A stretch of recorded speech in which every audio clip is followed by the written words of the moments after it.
কি গো? হ্যাঁ বলো।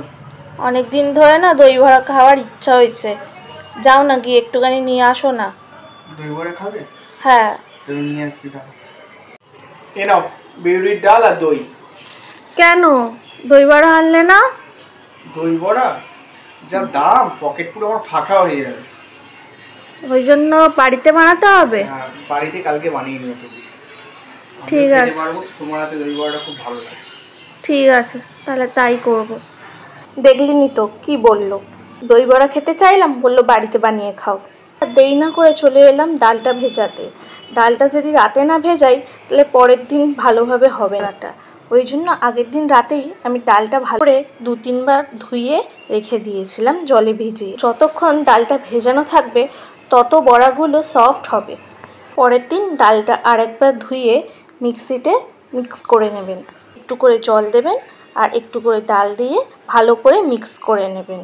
বেশি জল দিলে কিন্তু ব্যাটারটা একদম হয়ে যাবে, তাই পরিমাণ মতো জল দিয়ে ডালটা মিক্স করে নিতে হবে। এইভাবে আমি পুরো ডালটা মিক্স করে নিয়েছি।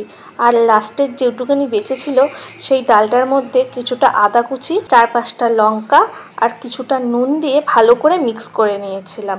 দেখুন কালারটা অন্য এসেছে। অন্য ডালের যেই মিক্সগুলো করেছিলাম সেগুলো পুরো সাদা এসেছিলো, আর এইটা এসেছে একটু সবুজ মতো।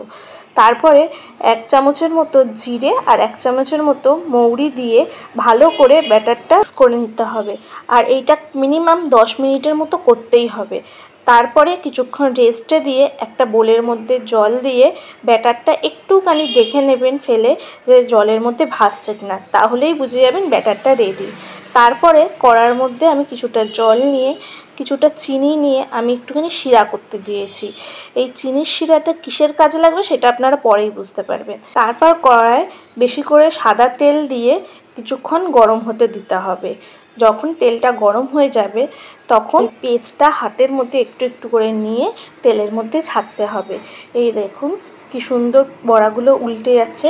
হালকা করে করে বড়াগুলোর ওপরেও তেল দেবেন যাতে এইভাবে আটকে না যায়। আমি প্রথমবারে আটকে ফেলেছিলাম, তারপরে আস্তে আস্তে বড়াগুলোর ওপর খুন্তির মাধ্যমে তেল দিতে বড়াগুলো ছাড়া হয়ে গেছিলো। তারপরে এই একটা ছোট্ট বোলের মধ্যে জল নিয়ে হালকা করে ভিজিয়ে তারপর বড়াগুলো নিয়ে কড়ার মধ্যে ছাড়লে খুব সহজেই বড়াগুলো কড়ার মধ্যে দিতে সাহায্য হবে। পর বড়াগুলো হালকা লাল করে ভেজে নিতে হবে, বেশি ভাজলে হবে না, তাহলে পুড়ে যাবে। তো এখানে এক এক করে আমি সব বড়াগুলো ভেজে নিয়েছিলাম। তো দেখুন কি সুন্দর বড়াগুলো হয়েছে। এখানে আমি 300 ডাল ব্যবহার করেছি, তাতেই এতটা বড়া হয়েছে। তারপর একটা স্কিতে জল নিয়ে 1 চামচ নুন আর 1 চামচ চিনি দিয়ে ভালো করে গুলিয়ে নিতে হবে। তারপর এক এক করে সব বড়াগুলো ওই জলের মধ্যে কিছুক্ষণ ভিজিয়ে রাখতে হবে। তারপরে আমরা যে শিরাটা করেছিলাম সেইটা এখানে কাজে লাগাবো। তো এখানে কি করব, ফার্স্টে আমরা একটা বলে দইটা দিয়ে ওই চিনির শিরাটা ভালো করে মিক্স করব, কারণ একটুখানি মিষ্টি মিষ্টি হলে দই বড়াটা ভালো লাগে। আমার এইভাবে খেতে খুব ভালো লাগে, তাই আপনাদের সাথেও শেয়ার করলাম। এরপরে বড়াগুলোর থেকে হালকা হাতে জলগুলো চিপে পার করে নিয়ে অন্য একটা ডেচকিতে রাখছিলাম। বড়াগুলো হালকা হাতে জল বার করতে হবে যাতে বেশি চিপলে ভেঙে না যায়। তো এখানে আমার সব বড়াগুলো থেকে জল বার করে রাখা হয়ে গেছে। তারপর আমি ওই দইয়ের মিশ্রণটা বড়াগুলোর মধ্যে পুরো দিয়ে দিয়েছিলাম। চারিদিকে ভালো করে দিয়ে দিতে হবে যাতে সব বড়াগুলো দইয়ের সাথে মিক্স হয়ে যায়। এরপর আমার বানিয়ে রাখা ধনেপাতার চাটনি আর তেঁতুলের চাটনি আমি এক এক করে দই বড়াটার উপর দিয়ে দিয়েছিলাম। তো ধনেপাতা আর তেঁতুলের চাটনিটা যদি আপনারা জানতে চান আমার চ্যানেলে দেওয়া আছে, আপনারা অবশ্যই গিয়ে সেটা দেখে নেবেন। তো দেখুন এখানে কি সুন্দর লাগছে ধনেপাতা আর তেঁতুলের চাটনিটা দেওয়ার পরে, স্বাদেও অতুলনীয় হয়েছিল। এখানে আমরা অনেকটাই চাটনি ব্যবহার করেছি দই বড়ার মধ্যে। তারপর আমি ভাজা মশলা দিয়ে দিয়েছি। ভাজা মশলার রেসিপিও আমার দেওয়া আছে চ্যানেলে, তো আপনারা গিয়ে চেক আউট করে নিতে পারেন। তারপর এখানে কিছু কুচনো ধনেপাতা আমি উপর দিয়ে সার্ভ করে দিয়েছি, আর দিয়েছি বেশি করে ঝুরি ভাজা। এতে দই বড়াটা খেতে আরও টেস্টি লাগে, ওপর দিয়ে মুচমুচে আর ভেতর দিয়ে নরম। এখানে আমাদের দই বড়া কমপ্লিট।